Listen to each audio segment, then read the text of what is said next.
The Smartest Giant in Town. My favourite story.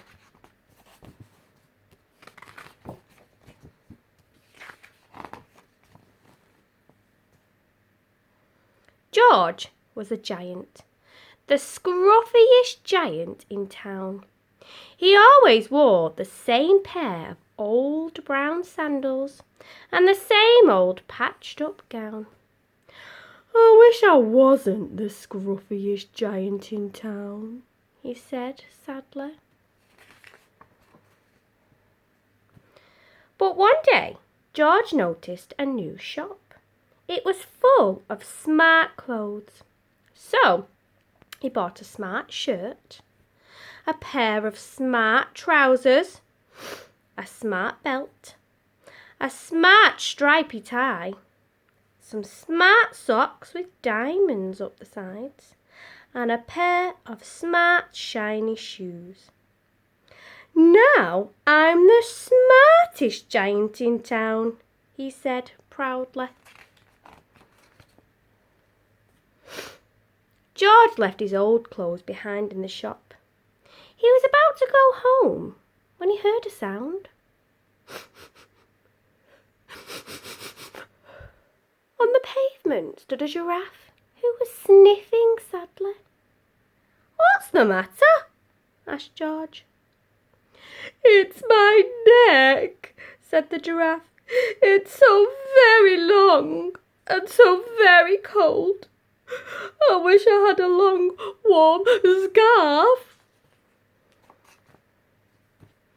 "Cheer up," said George, and he took off his stripy tie. "It didn't match my socks anyway," he said, as he wound it round and round the giraffe's neck. It made a wonderful scarf. "Thank you," said the giraffe.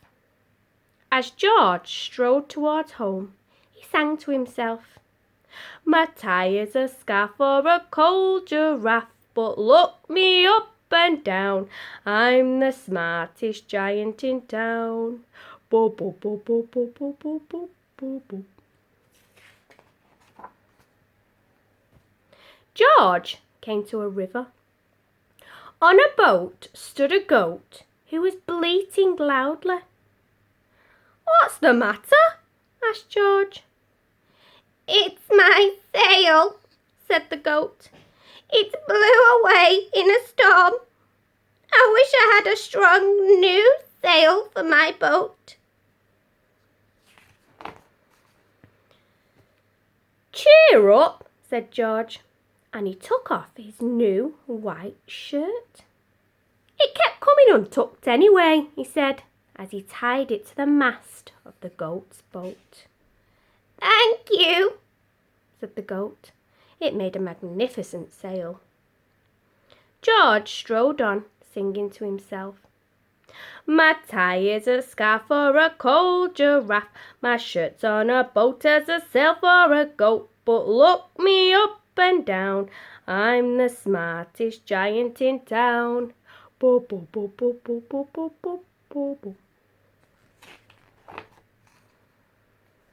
George came to a tiny, ruined house. Beside the house stood a white mouse with lots of baby mice, and they were all squeaking. "What's the matter?" asked George. "It's our house," squeaked the mother mouse. "It burned down, and now we have nowhere to live. I wish we had a nice new house."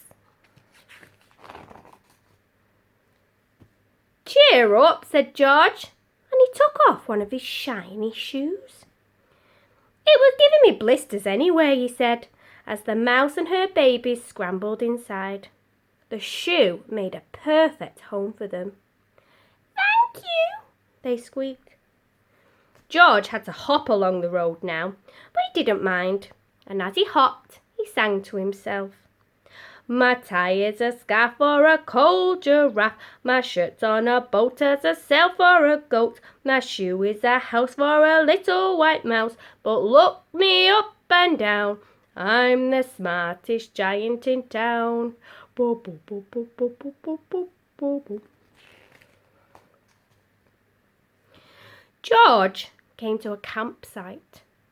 Beside a tent stood a fox who was crying. "What's the matter?" asked George.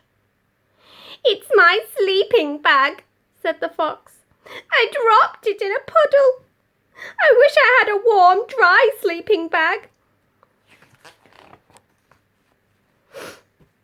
"Cheer up," said George, and he took off one of his socks with diamonds up the sides. "It was tickling my toes anyway," he said, as the fox snuggled into it. It made a very fine sleeping bag. "Thank you," said the fox. George hopped on, singing to himself. "My tie is a scarf for a cold giraffe. My shirt's on a boat as a sail for a goat. My shoe is a house for a little white mouse.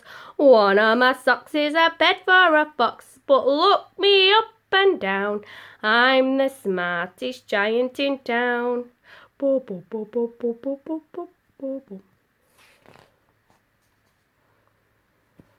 George came to a big, squelchy bog. Beside the bog stood a dog who was howling. "Oh, oh, oh!" "What's the matter?" asked George. "It's this bog," said the dog. "I need to get across, but I keep getting stuck in the mud. I wish there was a safe, dry path." "Cheer up," said George, and he took off his smart new belt.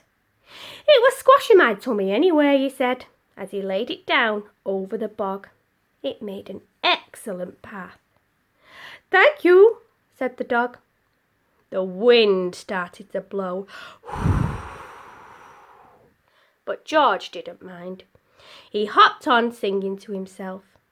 "My tie is a scarf for a cold giraffe. My shirt's on a boat as a sail for a goat. My shoe is a house for a little white mouse. One of my socks is a bed for a fox. My belt helped a dog who was crossing a bog.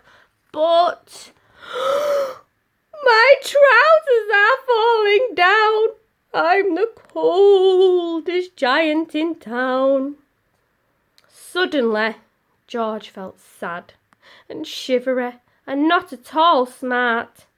He stood on one foot and thought, "Oh, I'll have to go back to the shop and buy some more clothes," he decided. He turned round and hopped all the way back to the shop. But when he got there, it was closed. "Oh no!" cried George. He sank down onto the doorstep and a tear ran down his nose. He felt as sad as all the animals he'd met on his way home. But then, out the corner of his eye, he saw a bag with something familiar poking out the top. George took a closer look. "My gown!" he yelled. "My dear old gown and sandals!" George put them on. They felt wonderfully comfortable. "I'm the coziest giant in town," he cried, and he danced back home along the road. Outside his front door stood all the animals he had helped, and they were carrying an enormous present. "Come on, George," they said. "Open it." George untied the ribbon. Inside was a beautiful gold paper crown and a card. "Look inside the card, George," said the animals. George put the crown on his head and opened the card. Inside it said, "Your tie is a scarf for a cold giraffe. Your shirt's on a boat as a sail for a goat. Your shoe is a house for a little white mouse. One of your socks is a bed for a fox. Your belt helped a dog who was crossing a bog. So here is a very fine crown to go with the sandals and gown of the kindest giant in town." Bo, bo, bo, bo, bo, bo, bo, bo, bo, bo.